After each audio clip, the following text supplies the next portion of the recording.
Hello दोस्तों, मैं मेघा चावला आपका मेक करियर एकेडमी में स्वागत करती हूँ। तो आज हम पढ़ेंगे नवंबर के फर्स्ट वीक की जितनी भी इम्पॉर्टेंट करंट अफेयर्स है, आज हम उनको डिस्कस करेंगे। तो हमारी फर्स्ट करंट अफेयर है कि चीफ जस्टिस ऑफ इंडिया अभी हाल ही में क्या हुआ है, हमारे 50वें मुख्य न्यायाधीश जो है अपॉइंट हुए हैं।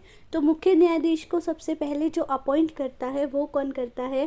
प्रेसिडेंट अपॉइंट करते हैं। कौन बने हैं 50वें नंबर के? तो हमारे बने हैं DY चंद्रचूड़। डी से मतलब है हमारे धनंजय, वाई से हमारे यशवंत और चंद्रचूड़। ठीक है। ये हमारे 9 नवंबर 2022 को अपॉइंट हुए हैं और 10 नवंबर 2024 तक रहेंगे। इन्होंने किसकी जगह ली है? तो उदय उमेश ललित 49वें नंबर के हमारे जो मुख्य न्यायाधीश थे उनकी इन्होंने जगह ली है। तो चीफ जस्टिस ऑफ इंडिया कहाँ पर बनते हैं? तो चीफ जस्टिस ऑफ इंडिया हमारे सुप्रीम कोर्ट में बनते हैं। सुप्रीम कोर्ट का अगर आर्टिकल पूछे तो सुप्रीम कोर्ट का आर्टिकल हमारा 124 है। सुप्रीम कोर्ट में अगर करंट जजेस पूछे तो करंट जजेस हैं हमारे 33+1 हमारे करंट जजेस हैं, जिसमें से 33 नॉर्मल जजेस हैं और एक हमारे चीफ जस्टिस ऑफ इंडिया होते हैं। ठीक है। इसके बाद हमारे जो मैक्सिमम टाइम पीरियड होता है चीफ जस्टिस ऑफ इंडिया का या सुप्रीम कोर्ट के जजेस का, तो वो होता है हमारा 65 ईयर्स का, यानी 65 साल का। कोई मिनिमम टाइम पीरियड डिसाइड नहीं होता है इसमें, इतनी बात आपको याद रखनी है। तो चीफ जस्टिस ऑफ इंडिया 50वें नंबर के कौन बने हैं? तो DY चंद्रचूड़ बने हैं। इन्होंने किसको रिप्लेस किया है? तो U ललित यानी उदय उमेश ललित को इन्होंने रिप्लेस किया है। नेक्स्ट है हमारे ब्राज़ील के प्रेसिडेंट बने हैं। जो हमारे ब्राज़ील के नए प्रेसिडेंट बने हैं ये है हमारे लुला डी सिल्वा। ठीक है। ब्राज़ील के जो हमारे राष्ट्रपति बने हैं ये है लुला डी सिल्वा। ये हमारे लगातार तीसरी बार राष्ट्रपति बन रहे हैं ब्राज़ील के, और इन्होंने किसे हराया है? तो बोल्सोनारो को हराया है। अगर पूछा जाए कि लुला डी सिल्वा कौन से नंबर के बने हैं, तो 35वें नंबर के हमारे राष्ट्रपति बने हैं ब्राज़ील के। इतनी बात आपको याद हो गई होगी। इसके बाद है हमारे अंतर्राष्ट्रीय हॉकी महासंघ के नए अध्यक्ष कौन बने हैं? तो अंतर्राष्ट्रीय हॉकी महासंघ के हमारे पहले अध्यक्ष थे नरेंद्र बत्रा, जिन्होंने रिज़ाइन दे दिया था। तो रिज़ाइन देने के बाद दोबारा से चुनाव हुए, तो अब जो अध्यक्ष बने हैं ये बने हैं पाकिस्तान के मोहम्मद तैयब इकराम। ठीक है। इकराम से याद रख लीजिएगा। हॉकी के बने हैं यानी अंतर्राष्ट्रीय हॉकी के बने हैं कौन? इकराम, यानी एक राम से याद कर लो। तैयब इकराम हमारे बने हैं अंतर्राष्ट्रीय हॉकी के। इन्होंने किसे हराया है? तो बेल्जियम के मार्क कोडान को हराया है। इनका टाइम पीरियड 2 साल का रहेगा। अगर नॉर्मल टाइम पीरियड पूछा जाए तो 4 साल का रहता है, क्योंकि नरेंद्र बत्रा के रिज़ाइन के बाद आए हैं तो उन्हीं का ही कार्यकाल ये पूरा करेंगे 2 साल का। तो अभी तक हमने 3 चीज़ें पढ़ी। सुप्रीम कोर्ट के 50वें नंबर के कौन बने हैं? तो DY चंद्रचूड़ बने हैं। इसके बाद ब्राज़ील के राष्ट्रपति कौन बने हैं? तो लुला डी सिल्वा बने हैं। इसके बाद हमारे अंतर्राष्ट्रीय हॉकी महासंघ के नए अध्यक्ष कौन बने हैं? तो मोहम्मद तैयब इकराम बने हैं। नेक्स्ट है हमारे विधि आयोग के अध्यक्ष। तो विधि आयोग के हमारे जो अध्यक्ष हैं ये हमारी बनी है ऋतुराज अवस्थी। याद रखिएगा कि ऋतुराज अवस्थी हमारी विधि आयोग के अध्यक्ष बन गई है। ये कर्नाटक की रिटायर्ड जज है, कर्नाटक हाई कोर्ट की रिटायर्ड जज है, चीफ जस्टिस रही है ऋतुराज अवस्थी। ये 22वें नंबर की विधि आयोग की अध्यक्ष बनी हैं। 21वें नंबर के थे हमारे बलबीर सिंह चौहान। तो आप इसे याद कैसे रखोगे? विधि आयोग की कमीशन बनी है तो इन्हें बार बार किसी न किसी अवस्था से गुजरना पड़ा होगा, यानी पहले LLB, फिर LLM, फिर मजिस्ट्रेट बनी होंगी, फिर हमारी जज बनी होंगी, फिर चीफ जस्टिस बनी होगी। तो हर बार एक अलग अवस्था से गुजरना पड़ा, तो अवस्था से ही याद रखिएगा कि अवस्थी बनी है, यानी ऋतुराज अवस्थी बनी है। इसके बाद है हमारा 9 नवंबर 2022 को उत्तराखंड ने 22वां स्थापना दिवस बनाया है। आप याद रखिएगा यानी छत्तीसगढ़। छा से हमारा छत्तीसगढ़, ऊ से हमारा उत्तराखंड और झा से हमारा झारखंड। छत्तीसगढ़ बना था हमारा 1 नवंबर 2000 को, उत्तराखंड हमारा बना है 9 नवंबर 2000 को और झारखंड हमारा बना है 15 नवंबर 2000 को। ठीक है। तो ये हमारा याद रखिएगा। तो उत्तराखंड अगर छत्तीसगढ़ पूछ ले तो 1 नवंबर को स्थापना दिवस है, उत्तराखंड पूछ ले तो 9 नवंबर 2000 को स्थापना दिवस बना था, 22वां बन रहा है, और झारखंड हमारा 15 को। छत्तीसगढ़ ने अपने स्थापना दिवस पे राष्ट्रीय जनजातीय महोत्सव भी बनाया है, जो छत्तीसगढ़ के रायपुर में बना है। नेक्स्ट है हमारा संगाई फेस्टिवल।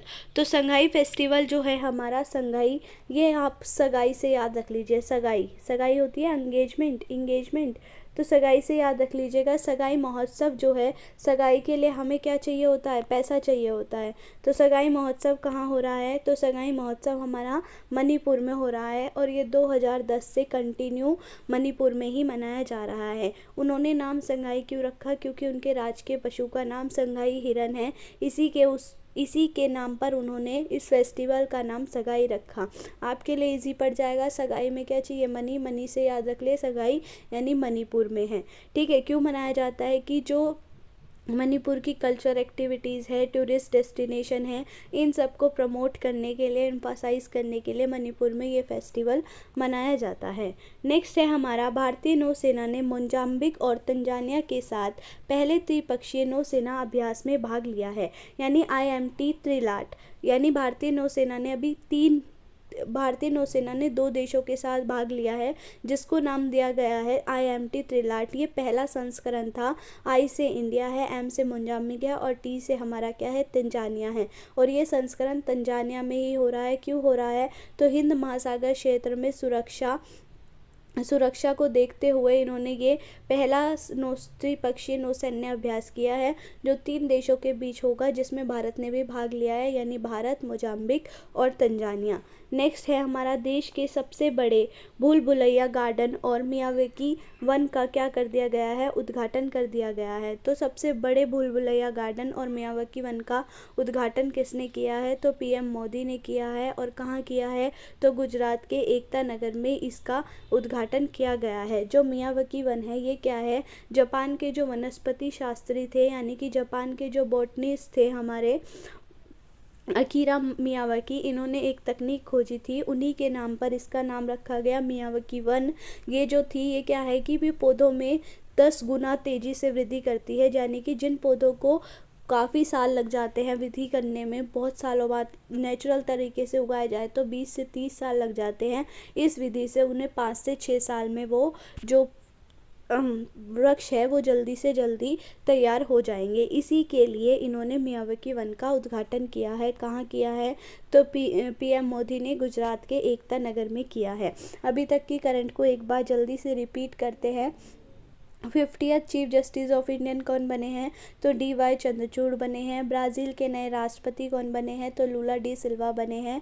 अंतर्राष्ट्रीय हॉकी के अध्यक्ष कौन बने हैं, तो मोहम्मद तैयब इकराम बने हैं। सगाई महोत्सव कहाँ मनाया जा रहा है, तो मणिपुर में बनाया जा रहा है। उत्तराखंड का स्थापना दिवस 9 नवंबर, छत्तीसगढ़ 1 नवंबर और झारखंड का हमारा 15 नवंबर को है। इसके बाद हमने पढ़ा कि IMT त्रिलाट क्या है, तो पहला त्रिपक्षीय सैन्य अभ्यास है। I से मतलब इंडिया से है, M से मोजाम्बिक और T से तंजानिया है। इसके बाद देश के सबसे बड़े भूल भुलैया गार्डन मियावाकी वन का उद्घाटन PM मोदी कर रहे हैं गुजरात के एकता नगर में। नेक्स्ट है हमारा, रानीपुर जो है यूपी का चौथा और देश का 53वां टाइगर रिजर्व बन गया है। तो रानीपुर जो है बुंदेलखंड, यूपी के बुंदेलखंड क्षेत्र में ये बना है रानीपुर टाइगर रिजर्व। यूपी का चौथा बना है। तो शुरू के 3 भी याद रखिए, दुधवा, पीलीभीत और अमानगढ़ शुरू के 3 हैं। दोबारा रिपीट कर लीजिए, Dudhwa number 1, Pilibhit number 2, Amangarh number 3 और 4th बना है रानीपुर। ठीक है, अब जो देश का है वो 53वां बना है, तो 52वां भी याद रखिएगा। 52वां कौन सा था, तो 52वां हमारा रामगढ़ विषधारी था, जो हमारा राजस्थान में स्थित है। भारत में फिलहाल कितने बाघ हैं, तो 22,967 हमारे बाघ है। यूपी में कितने हैं, तो 173 बाघ है। याद रखिएगा, रानीपुर बना है हमारा चौथा, यूपी का चौथा टाइगर रिजर्व और हमारा देश का 53वां टाइगर रिजर्व। नेक्स्ट है हमारा, भारत का पहला एक्वा पार्क। तो भारत का जो पहला एक्वा पार्क बन रहा है वो एक फ़िश म्यूज़ियम है, और ये कहाँ बन रहा है, अरुणाचल प्रदेश के सुबनसिरी जिले के जीरो में स्थापित किया जा रहा है। अरुणाचल प्रदेश याद रखिएगा आप। एक्वा पार्क कहाँ बन रहा है, तो अरुणाचल प्रदेश में बन रहा है। एक्वा पार्क एक फ़िश म्यूज़ियम है, जिसमें सभी तरीके की फ़िशेस रखी जाएगी। तो फ़िश म्यूज़ियम है, तो उद्घाटन भी किसने किया होगा, केंद्रीय मत्स्य मंत्री ने किया गया है। और ये है कौन, तो ये हमारे पुरुषोत्तम रूपाला जी है। नेक्स्ट है हमारा, रक्षा मंत्री राजनाथ सिंह ने शोक सेतु का किया उद्घाटन। ठीक है, श्योक सेतु का उद्घाटन किया है हमारे रक्षा मंत्री राजनाथ सिंह ने। तो श्योक सेतु क्या है, सबसे पहले ये बात समझते हैं हमारा।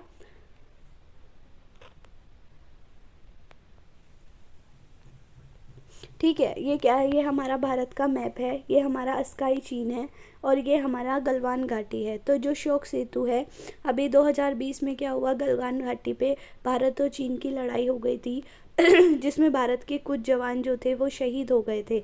इसी गलवान घाटी पर टैंक पहुंचाने के पर्पज़ से क्या किया जा रहा है, श्योक सेतु पुल का उद्घाटन किया गया है। यानी एक लंबा पुल बनाया गया है 14,000 से लगभग 14,000 फीट जिसकी लंबाई है और 17,000 किलोमीटर में है। तो ये पुल का उद्घाटन राजनाथ सिंह ने किया है। ये क्या करेगा पुल, ये पुल हमारा ये लेह को काराकोरम दर्रे से जोड़ेगा और चीन के शिनजियांग को लद्दाख से अलग करेगा। ठीक है, अब ये जो गलवान घाटी है, इसका ही ये गलवान घाटी बहुत चर्चा में रहती है। गलवान घाटी क्या है, गलवान घाटी चीन के स्काई चीन के पास है। गलवान घाटी से एक नदी निकलती है, गलवान नदी, जिसका जो उद्गम है वो चीन की स्काई चीन से के वहाँ से हो रहा है, जिसलिए चीन ये दावा करता है कि गलवान घाटी भी क्या है, मेरी जगह है। तो ये विवाद में रहता है। तो फिलहाल आप इतना याद रखिएगा, श्योक सेतु पुल का उद्घाटन कहाँ किया गया है, तो लद्दाख के लेह में इसका उद्घाटन किया गया है। और किसने किया है, तो राजनाथ सिंह ने किया है, रक्षा मंत्री ने। नेक्स्ट है हमारा जल सप्ताह week, India water week 2022 celebrate किया गया है। तो ये जो सेलिब्रेट किया गया है, ये हमारा 1 से 5 नवंबर किया गया है, जिसका उद्घाटन राष्ट्रपति ने किया है, हमारी द्रौपदी मुर्मू ने। द्रौपदी मुर्मू हमारी पहली आदिवासी महिला राष्ट्रपति है। कौन सी जनजाति से है, तो संथाल जनजाति से है। तो ये जल सप्ताह वीक कहाँ हो रहा है, तो ग्रेटर नोएडा में हो रहा है ये हमारा, जिसका जो विषय है वो क्या है, सतत विकास एवं समानता के लिए जल सुरक्षा। इंग्लिश में है हमारा water security for sustainable development and equity. याद रखिएगा क्या है, water security and sustainable development and equality, जिसमें हमारे डेनमार्क, सिंगापुर और फिनलैंड के देश भी इस आयोजन में भाग लेंगे। याद रखिए जल सप्ताह वीक कब बनाया गया, तो 1 से 5 नवंबर, ग्रेटर नोएडा। थीम क्या है इसकी, तो water security for sustainable development and equity इसकी थीम है। नेक्स्ट है हमारा स्टील मैन ऑफ इंडिया जो है जमशेदजी ईरानी, ये हमारी इनकी मृत्यु हो गई 1 नवंबर 2022 को दिल्ली में। 85 साल की उम्र में इनकी मृत्यु हो गई। इन्हें स्टील मैन ऑफ इंडिया कहा जाता था। 2007 में इन्हें पद्म भूषण मिला था और 1997 में इन्हें एलिजाबेथ द्वितीय द्वारा नाइटहुड की उपाधि से सम्मानित किया गया था। एग्जाम में पूछे कि जमशेदजी ईरानी की मृत्यु कितने साल में हुई, तो 85 साल में हुई। पद्म भूषण कब मिला, तो 2007 में।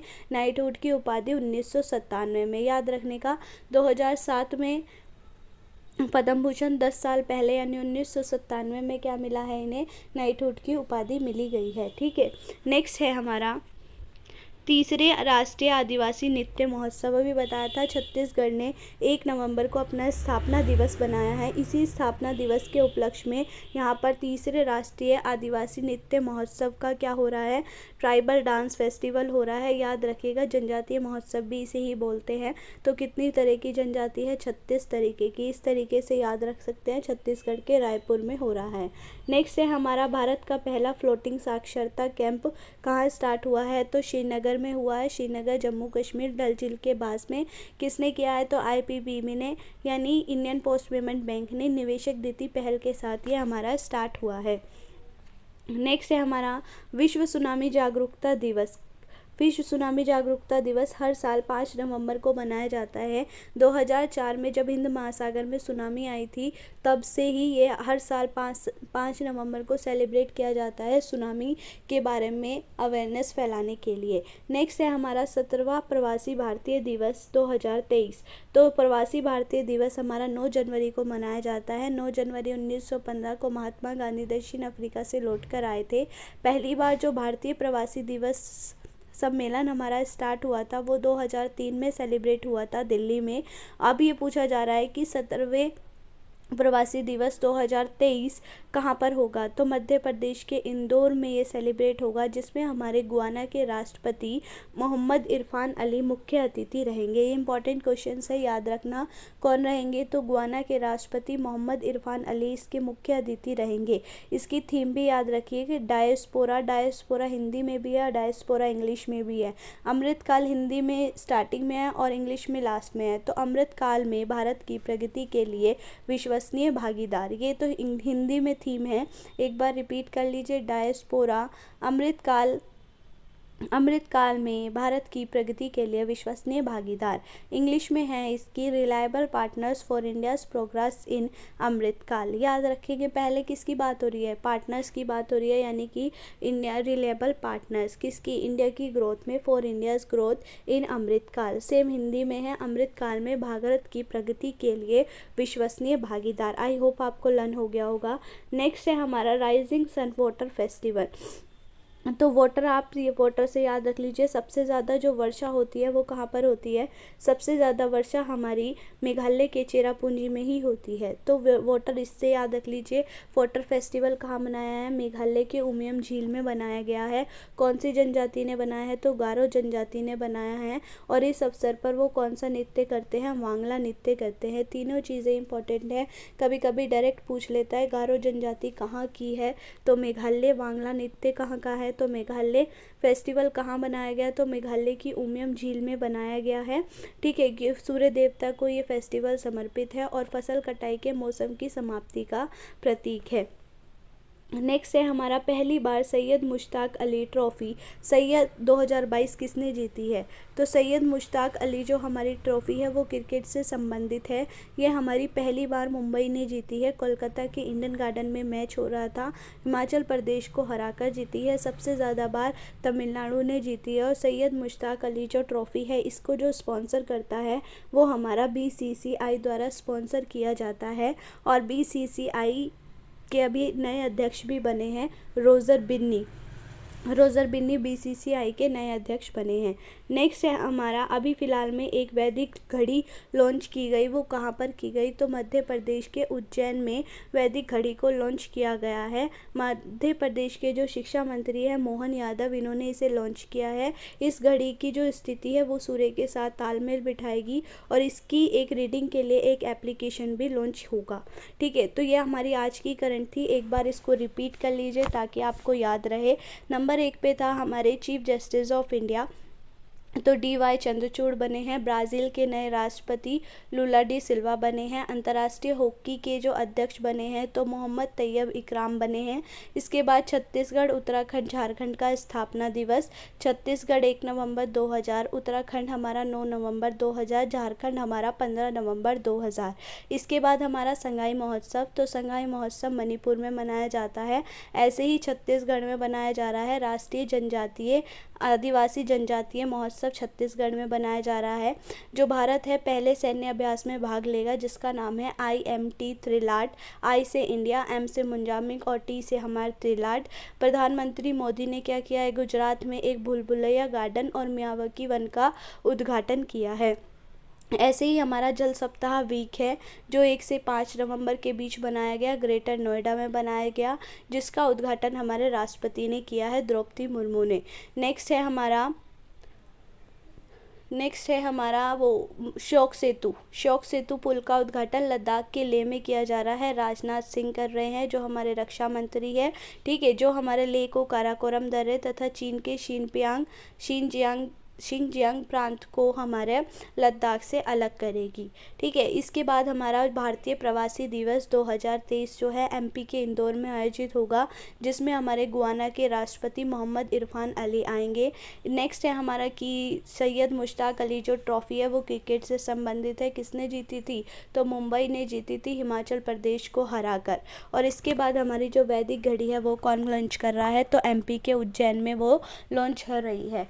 तो ये थी हमारी आज की करंट अफेयर की वीडियो। आई होप ये वीडियो आपके लिए बहुत हेल्पफुल रहेगी। अगर ये वीडियो अच्छी लगे तो प्लीज़ चैनल को सब्सक्राइब कीजिए, वीडियो को लाइक कीजिए, कमेंट कीजिए एंड शेयर कीजिए। Thank you.